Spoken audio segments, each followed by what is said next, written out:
अपघातामध्ये आता 5 जणांचा मृत्यू झाल्याची बातमी हाती येते।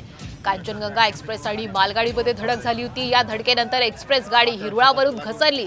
घटनास्थळी सध्या मदत आणि बचाव कार्य सुरू आहे। मात्र या घटनेत आतापर्यंत 5 जणांचा मृत्यू झाल्याची बातमी सध्या हाती येते।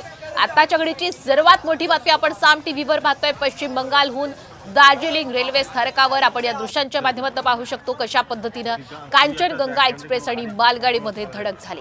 अनेक जण अजून सुद्धा या मलब्याकडे अडकल्याची भीती व्यक्त केली जाते। बचाव कार्य युद्ध पातळीवर सुरू आहे। मात्र आत्ताच्या घडीला 5 जण दगावल्याची माहिती हाती येते।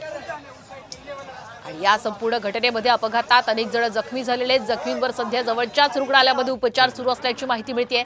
मात्र या घटनेनंतर पुन्हा एकदा रेल्वे प्रशासनाच्या नियोजनावर आणि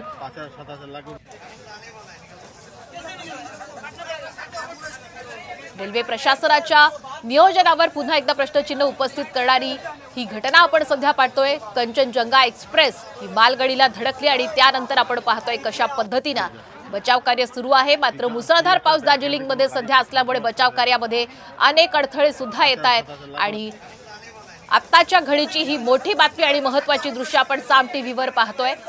पश्चिम बंगाल दार्जिलिंग इथून पावसाळा सुरू असल्यामुळे आपण पाहतोय मोठ्या प्रमाणात खरं तर बचाव कार्यास अडथळे येत आहेत। पश्चिम बंगालच्या दार्जिलिंगमध्ये ही घटना घडलेली आहे।